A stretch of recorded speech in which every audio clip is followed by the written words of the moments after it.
मुझे कितने ही गालियां दे, मैं तो भगवान शिव का भक्त हूं, सारा जहर निगल देता हूं। मैं यही तो समझना चाहता हूं आपसे प्रधानमंत्री कि आपने कौन सा जहर निगला है। एक बार फिर आप अपने आप को भगवान शिव के बराबर देश की जनता के सामने पेश कर रहे हैं। मगर सीधा सा सवाल, जब आप इस बयान में कहते हैं कि मुझे गालियां मिलती हैं और मैं सारा विष निगल लेता हूं, क्या आपने मणिपुर की जनता का दर्द जो है उससे जुड़ा जहर निकला? जिस औरत को मणिपुर की सड़कों पर घुमाया गया था, क्या आपने उसके दर्द को निगला? पहलगाम में जो लोग गए थे, क्या उनके परिवारों का दर्द आपने निगला? आपकी सरकार जो है वो भारत और पाकिस्तान के मैच में शिरकत करती है एशिया कप में, आपने कौन सा दर्द निगला मैं समझना चाहता हूं। आपने दर्द तब निगला होता जब आप मणिपुर जाते और आपकी पालतू मीडिया आपके देर से जाने पर सवाल करती, बिल्कुल उसी अंदाज में जैसे उन्होंने राहुल गांधी से सवाल किया था जब वो मणिपुर गए थे। मैं समझ नहीं पा रहा हूं प्रधानमंत्री, आप कब तक ये विक्टिम कार्ड खेलते रहेंगे? कब तक आप अपने आप को पीड़ित बताते रहेंगे? आपके शब्दों में एक बार फिर, मुझे कितनी भी गालियां दे, मैं तो भगवान शिव का भक्त हूं, सारा जहर निगल लेता हूं, लेकिन जब बेशर्मी के साथ किसी और का अपमान होता है तो मुझसे सहा नहीं जाता। इस बयान में दो चीजें हैं। पहली बात, वो अपने आप को भगवान शिव के समकक्ष बता रहे हैं, यानी कि अपनी जनता को भगवान शिव के बराबर पेश कर रहे हैं। प्रधानमंत्री पहले ही टॉनिक परी को कह चुके हैं कि मैं नॉन बायोलॉजिकल हूं, और अब वो अपने आप को भगवान शिव बता रहे हैं, क्योंकि जहर निगलने का काम सिर्फ भगवान शिव ने किया है। अब प्रधानमंत्री भी वो कह रहे हैं, और वो आगे ये भी कहते हैं, जब किसी का बेशर्मी के साथ अपमान होता है तो मुझसे सहा नहीं जाता। प्रधानमंत्री, मैं आपके सामने कुछ मिसाल पेश करना चाहता हूं, और यहां पर मैं भारतीय जनता पार्टी और आपके इस बयान के डबल स्टैंडर्ड्स को एक्सपोज करूंगा। सबसे पहले प्रधानमंत्री, आपके स्वागत में मणिपुर में बच्चों को बारिश में खड़ा किया है, यह आपका कारवा जा रहा है। करीब 22 सेकंड का विजुअल है दोस्तों, यह 22 सेकंड का वीडियो है। बच्चे खड़े हुए हैं बारिश में और प्रधानमंत्री का काफिला निकल रहा है।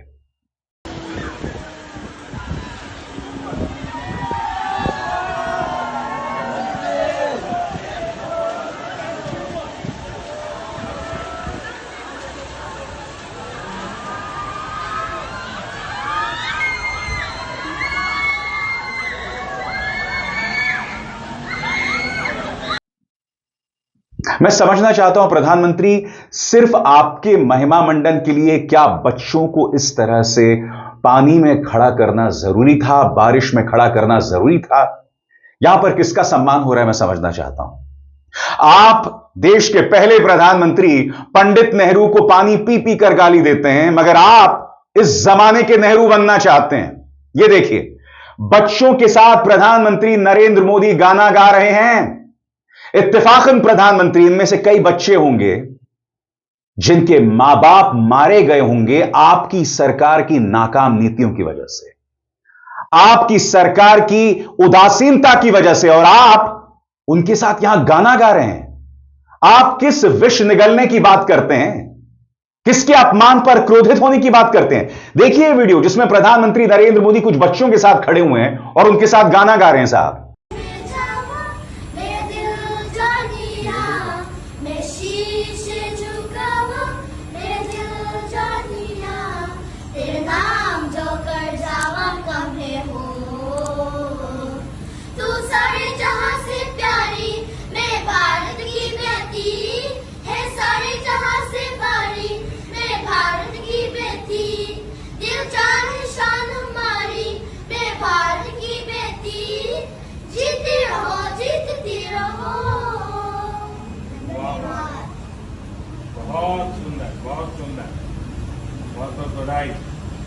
मैं फिर समझना चाहता हूं, किसके अपमान पर आप क्रोधित हुए? बताइए ना प्रधानमंत्री जी। कल एशिया कप मैच हो गया, भारत ने पाकिस्तान को करारी शिकस्त दी, यह तो होना ही था। मगर मैं सीधे समझना चाहता हूं प्रधानमंत्री, आपके जो दोहरे मापदंड थे वो ये देश नहीं भूला है, क्योंकि इसी पाकिस्तान के नाम पर, चाइना के नाम पर आप न जाने कितनी राजनीति करते हैं। आपके दोहरे मापदंड खुलकर सामने आए। मैं आपके सामने दोस्तों विदेश मंत्री, रक्षा मंत्री, गृह मंत्री और प्रधानमंत्री।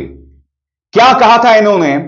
और फिर एशिया कप में बेशर्मी से शिरकत करने के लिए भारतीय टीम को भेज दिया गया। सुना जाए। टेरर और टॉक, टेररिज्म और टॉक, टॉक्स एंड टेरर और टॉक्स एक साथ नहीं चलेंगे। पानी और खून भी एक साथ नहीं बह सकता। 14 सितंबर को भारत का ये पाकिस्तान के साथ मुकाबला होने वाला है। यूएई में होगा एशिया कप। देखिए, हमने खून और पानी का कहा था, हमने क्रिकेट का नहीं कहा था। जनता को आप मूर्ख समझना बंद कर दीजिए। खून और पानी एक साथ नहीं चल सकता, मगर खून और क्रिकेट एक साथ चलेगा। क्यों? क्योंकि वहां से कमाई हो रही है। क्यों? क्योंकि आईसीसी के अध्यक्ष देश के गृह मंत्री जय शाह के बेटे हैं, उनके रुतबा का सवाल है। दोहरे मापदंड की जब मैं बात कर रहा हूं तो मैं चाहूंगा मेरे दर्शक सुने भारतीय जनता पार्टी के माननीय गोली मारो सांसद अनुराग ठाकुर को। पहले क्या कहा करते थे और अब इनकी मजबूरी क्या है, देखा जाए। मैचेस पाकिस्तान के साथ नहीं खेलेंगे जब तक वो आतंकवाद को बंद नहीं करते, सीमा पार से हमले बंद नहीं करते और घुसपैठ की घटनाओं को अंजाम देना बंद नहीं करते। मल्टीनेशनल टूर्नामेंट जहां पर एसीसी या आईसीसी करवाती है, वहां पे किसी भी देश के लिए मजबूरी या जरूरी हो जाता है भाग लेना। प्रधानमंत्री, किस जहर को निगलने की बात आप कर रहे हैं? जब राहुल गांधी मणिपुर गए थे तब मीडिया ने यह दुष्प्रचार चलाया था, मणिपुर पर मरहम या सियासत गरम। यानी कि जब राहुल गांधी जाते हैं तो यह कहा जाता है कि साहब सियासत हो रही है। आप 2.5 साल बाद गए प्रधानमंत्री, आपके एक भी मीडिया ने आपसे सवाल नहीं किया कि आप 2.5 साल बाद क्यों गए। जो पत्रकार आपसे सवाल पूछते रहे उन पर आपकी मशीनरी, आपके एजेंसीज लगातार निशाना साधते हैं। मैं अपनी भी बात कर रहा हूं, मगर आपका जो पालतू मीडिया है उन्होंने एक बार भी आपसे नहीं पूछा कि आप 2.5 साल बाद क्यों गए। आपके पालतू मीडिया ने क्रिकेट पर आपके दोगलेपन, यानी कि आपकी सरकार के दोगलेपन पर आपसे सवाल नहीं किया। उल्टा आपने आध्यात्मिक गुरुओं को मैदान में उतार दिया भारतीय जनता पार्टी सरकार की इस वाहियात हरकत को जायज ठहराने के लिए। सुनिए माननीय डबल श्री यानी श्री श्री रविशंकर किस तरह से भारत और पाकिस्तान के मैच को जायज ठहरा रहे हैं। ये वो शख्स हैं जिन्होंने एक जमाने में कहा था कि जब प्रधानमंत्री नरेंद्र मोदी प्रधानमंत्री बन जाएंगे तो डॉलर के मुकाबले रुपए का वजूद जो है वो मजबूत हो जाएगा। और आज डॉलर के मुकाबले रुपए धीरे धीरे 100 की तरफ बढ़ रहा है। सुनिए, श्री श्री श्री न जाने कितने श्री माननीय रविशंकर के ये शर्मनाक बोल। Well, games should be left to us, games, and I think politics should not enter to the games. But unfortunately, that's not the case now. But I would leave that decision to young people of our country. Yeah, if they want to keep, nobody should stop them. But do you think because there are many political leaders also saying that we should not be playing with a country like Pakistan, especially what happens? Games is something that unites people from all over the world, and the players are not politicians. They are not, they are free. We should think beyond conflict. We should see how we can. We should explore every avenue in which we can bring more peace in the society. और आगे बढ़ने से पहले एक जरूरी संदेश। मेरे कार्यक्रमों के लिए आप नोटिफिकेशन का इंतजार मत कीजिए, मेरे चैनल में जाइए और खुद जाकर कार्यक्रम देखिए और रहिए अपडेटेड। और हां, ज्वाइन कीजिए मेरा चैनल, देखिए यह जरूरी संदेश। स्वतंत्र और आजाद पत्रकारिता का समर्थन कीजिए, सच में मेरा साथी बनिए। बहुत आसान है दोस्तों, इस ज्वाइन बटन को दबाइए और आपके सामने आएंगे ये 3 विकल्प, इनमें से एक चुनिए और सच के इस सफर में मेरा साथी बनिए। मैं फिर आपसे पूछना चाहता हूं प्रधानमंत्री, आपको बचने का रास्ता दिया जाता है, श्री श्री रविशंकर की जबरदस्त पहुंच है, मगर आज आपके दोहरे मापदंड पर पर्दा डालने के लिए खुद श्री श्री रविशंकर सामने उतरे हैं। अगर इनमें इतना सभी शौर्य, इतना सभी साहस होता तो आपके दोहरे मापदंड पर सवाल उठाते, जिसमें आपने कहा था कि खून और पानी एक साथ नहीं चल सकते। वो सवाल पूछते कि फिर खून और क्रिकेट एक साथ क्यों है। पापा की परी को सुनिए, वो बीसीसीआई पर दोष मढ़ रही हैं और आपको बचा रही हैं। मैं फिर पूछना चाहता हूं प्रधानमंत्री, आप फिर भी कहते हैं कि मैंने जहर निगला है। अरे सारा जहर तो ये आपकी पापा की परियां निगल रही हैं। पत्रकारिता को शर्मसार करके, अपने आप को बदनाम करके सुनिए पापा की परी क्या कह रही हैं। जब प्रधानमंत्री नरेंद्र मोदी ने कह दिया था कि टेरर और टॉक साथ साथ नहीं चल सकती, तो फिर बीसीसीआई ने मैच कराने का फैसला क्यों लिया? और ये जहरीला गुल्लू, इसने तो देश के महान क्रिकेटर्स पर दोष मढ़ दिया, मगर साहब मजाल है वो जय शाह या आपके दोहरे मापदंड पर सवाल करे। सचिन पर दोष मढ़ रहा है, राहुल और गांगुली पर दोष मढ़ रहा है, सुना जाए। अरे सचिन तेंदुलकर बात करो, Rahul Dravid stop the silence, Sourav Ganguly इतने ऐड में आते हो ना, बहुत पैसे मिलते हैं, तो डरते क्यों हो बीसीसीआई से? सौरव गांगुली क्यों डरते हो? देश ने इतना कुछ दिया आप लोगों को, आज चुप हो। पूरी भारत की क्रिकेटिंग फौज चुप हो गई है, कॉम्प्रोमाइज कर रही है। जनता की भावना से बड़ा खेल नहीं हो सकता है दोस्तों। हकीकत यह है प्रधानमंत्री कि आपका प्रचार तंत्र आपको महान बताने में लगा होता है, मगर जवाबदेही नाम की कोई चीज नहीं। लिहाजा जब आप ये कहते हैं कि मैं जहर निगलता हूं, यह बात हजम नहीं होती। यह तब होता जब आप आलोचना का सामना करते। आज आपका हर दावा खोखला साबित हो रहा है, चाहे पाकिस्तान को लेकर, चाहे आपका विश्व गुरु का जो दावा है उसे लेकर। जी हां, ट्रंप के टैरिफ। और मैं चाहूंगा दोस्तों, विदेश मामलों के जानकार ब्रह्मा चेलानी क्या कह रहे हैं, उनके एक एक शब्द पर गौर किया जाए। आपकी स्क्रीन पर वो कहते हैं, ट्रंप ने सिर्फ 2 देशों ब्राजील और भारत पर 50% का पनिशमेंट वाला टैरिफ लगाया, लेकिन दोनों की प्रतिक्रिया बिल्कुल अलग अलग रही। भारत ने टकराव से बचने का रास्ता चुना है, ना काउंटर टैरिफ लगाए और ना ही कोई जवाबी कदम उठाया। मोदी तो हाल का वो खास ब्रिक्स समिट भी छोड़ गए, जिसे ट्रंप के टैरिफ हथियार बनाने पर चर्चा के लिए बुलाया गया था, और नई दिल्ली ट्रंप के तानों पर चुप ही रही। वहीं ब्राजील ने बिल्कुल उल्टा रुख अपनाया। राष्ट्रपति लूला ने वॉशिंगटन को साफ साफ याद दिलाया कि वो बनाना रिपब्लिक नहीं है। न्यूयॉर्क टाइम्स के मुताबिक ब्राजील का ट्रंप को सीधा मैसेज या संदेश था, गेट लॉस्ट, भाड़ में जाओ। नतीजा यह हुआ कि लूला की पॉपुलैरिटी देश में तेजी से बढ़ी और ब्राजील का ग्लोबल एक्सपोर्ट सिर्फ 4 महीनों में ही 4% बढ़ गया। इसके बावजूद ट्रंप भारत पर दबाव बनाए हुए हैं। ट्रेड नेगोशिएशन फिर शुरू हो रहे हैं, लेकिन 50% टैरिफ अब भी नई दिल्ली के सिर पर डेमोक्रेट्स की तलवार की तरह लटक रहा है। साफ है कि अगर इंडिया यूएस ट्रेड डील होनी है तो भारत को उससे ज्यादा रियायतें देनी होंगी जितनी वो पहले देने को तैयार था ट्रंप के पनिशमेंट टैरिफ लगाने से पहले। यानी कि क्या बतलाता है, विश्व गुरु के दावे भी पूरी तरह से खोखले हैं। मिसाल किसकी दे रहे हैं ब्रह्मा चेलानी? ब्राजील की दे रहे हैं। राष्ट्रपति लूला, उन्होंने वाकई ट्रंप को लाल आंख दिखाई। नतीजा क्या हुआ? ट्रंप की लोकप्रियता अपने देश में बढ़ी, क्योंकि उनकी देश की जनता देख रही है कि ये ट्रंप जैसे बुली के सामने झुकने को तैयार नहीं है। झुकेगा नहीं, सॉरी जो भी है वो डायलॉग है पुष्पा का ना, वो शब्द नहीं बोल सकता। तो लूला का अंदाज, राष्ट्रपति लूला का अंदाज पुष्पा राज जैसा था, मगर हमारे प्रधानमंत्री देश की तौहीन होती रही, मगर आज तक उन्होंने ट्रंप पर कुछ नहीं कहा। मगर हां, 2 बार जुबान खोली है। कब? जब ट्रंप ने उनकी तारीफ की। जी हां, सही सुना आपने। जब ट्रंप ने प्रधानमंत्री की तारीफ की, तब जाके प्रधानमंत्री ने अपना मुंह खोला। मगर समानांतर तौर पर 2 चीजें हो रही थी। समानांतर तौर पर राष्ट्रपति ट्रंप यूरोपीय यूनियन से कह रहे थे कि चीन और भारत पर टैरिफ लगाएं, फिर भी प्रधानमंत्री नरेंद्र मोदी ट्रंप का शुक्रिया अदा कर रहे थे। समानांतर तौर पर हावर्ड लटनिक, जो वहां के वाणिज्य सचिव हैं, वो भारत को धमका रहे थे कि हम भारत के साथ जैसे ही बातचीत करेंगे भारत लाइन पर आ जाएगा। लगातार वहां के वित्त मंत्री, वहां के वाणिज्य सचिव भारत की बेइज्जती कर रहे हैं, मगर प्रधानमंत्री नरेंद्र मोदी इंतजार करते रहते हैं कि जब डोनाल्ड ट्रंप मेरी तारीफ करेंगे और मैं उसे दोनों हाथों से लपक लूंगा और उसका जवाब दूंगा।